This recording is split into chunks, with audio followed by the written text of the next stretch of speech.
Break के बाद स्वागत है आप सभी का सी न्यूज भारत में। खबर किशनगंज से है, जहां जिले के कोचाधामन प्रखंड के दाती गांव में मनोज कुमार मंडल की पुश्तैनी जमीन पर भूमाफियाओं द्वारा जबरन कब्जे का मामला प्रकाश में आया है। मनोज कुमार ने जिला प्रशासन को अपनी जमीन के संरक्षण के लिए आवेदन दिया था और सुनवाई के बाद अंचल अधिकारी को नापी और नवीकरण के आदेश भी दिए गए थे, लेकिन आरोप है कि अंचल अधिकारी इस प्रक्रिया में लीपापोती कर रहे हैं और समय पर कार्यवाही नहीं कर रहे। मनोज कुमार ने इस मामले में प्रशासन की चुप्पी और भूमाफियाओं के आतंक पर चिंता जताई। बताया कि अंचल कार्यालय में शिकायत दर्ज होने के बावजूद अब तक जमीन की नापी या अन्य कार्यवाही नहीं हुई। स्थानीय लोग और पीड़ित का कहना है कि ये मामला सिर्फ जमीन का नहीं बल्कि प्रशासन की कार्यप्रणाली और साख का सवाल है।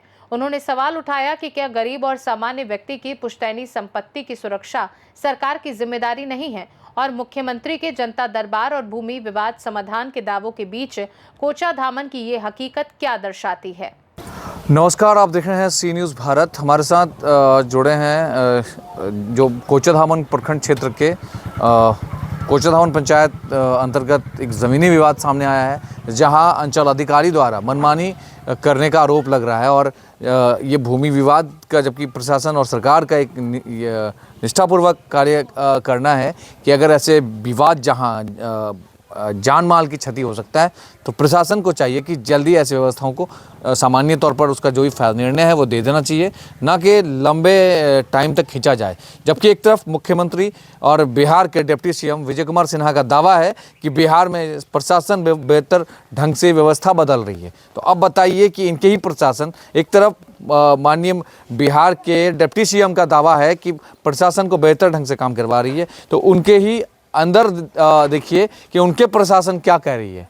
एक व्यक्ति अपने आवेदन दे रही है अपने ज़मीन को लेकर कि मेरा ज़मीन में ये विवाद है, इसको जल्द से जल्द जो भी निष्पादन हो उसका किया जाए, मगर ये लंबे समय से चलता आ रहा है, इस पर कोई निष्पादन नहीं किया जाता है और इसका कोई निर्णय अभी तक नहीं आया है। हम जानते हैं, पहले आपका नाम बताइए। मनोज कुमार मंडल।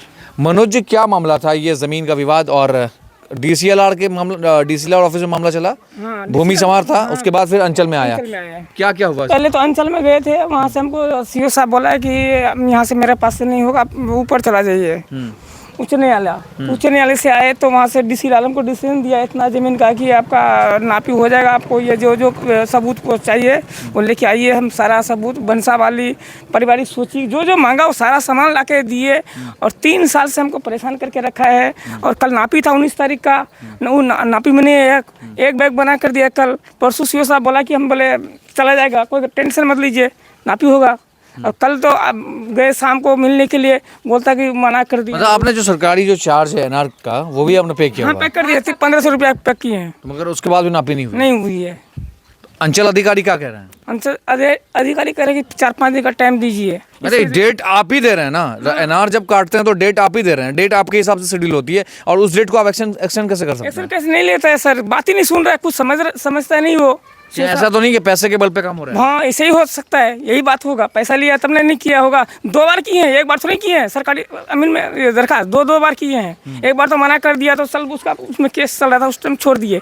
अभी तो मेरा पूरा क्लियर होके वहाँ से आया है डीसीएलआर के यहाँ से, उसका क्लियर हमको नहीं बता रहा है। डीसीएलआर मतलब उस अंचल अधिकारी से ऊपर होता है भूमि समाहर्ता, उनका अधिकार है, अधिकृत में जो आदेश होता है उसका पालन करना होता है। हाँ। क्या पालन नहीं कर रहे? पालन नहीं कर रहे हैं, ये सीओ भी नहीं कर रहे हैं। पहले बार किचक अप्लाई किए हैं सरकारी जमीन पर, तो वो सीओ साहब बोला कि अभी नहीं जाएगा, अभी किचक ऊपर से ऑर्डर लेकर आइए, हम खुद जाके अपना हाथ से नपवा देंगे। ऑर्डर भी आ गया फिर भी नहीं? हाँ, फिर भी ऑर्डर भी आ गया, वहाँ से ऑर्डर लेके आए हैं। तो किया साल भर के बाद, फिर भी आज किचक काल वो मना कर दिया। फिर भी मना कर दिया अमीन को। हम यहाँ पर कम से कम 10-15 लोग को हम बुला के रखे थे। मुखिया, सरपंच समिति जितना भी सारा आदमी आया, कल वापिस चला गया मेरा। अंचल अधिकारी है वो मनमर्जी कर रहा है? हाँ, मनमर्जी कर रहा है, वो पूरा मनमर्जी कर रहा है हर साल एकदम। इसका ये जो मामला आपका कब से विवाद चल रहा है? ये चल रहा है कम से कम 3 साल से।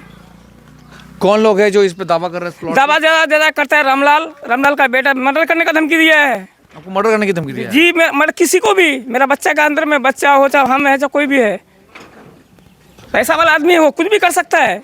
अब सवाल पैसा वाला है, तीनों पार्टी। अब सवाल ये है कि बिहार में अंचल कार्यालय की हाल काफी गति होती जा रही है। ये दोनों बहुत बिहार में काफ़ी अंचल कार्यालय की हालत गति होती जा रही है। प्रशासन के लिए इस चुनौती भी है।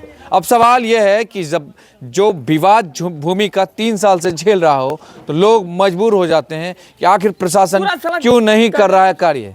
जब जाकर लोग मीडिया का सहारा लेते हैं, यही भ्रष्टाचार का उजागर करने के लिए हम धरातल पर आए हैं। सच यह है कि मनोज कुमार मंडल की ज़मीन इनके दादा के होते हैं। ये जब उनका पोता है, मनोज कुमार मंडल का दावा है कि मेरे दादा की ज़मीन पे मेरा पिता का हक था, पिता के बाद मैं उनका पोता हूं, मेरा हक है।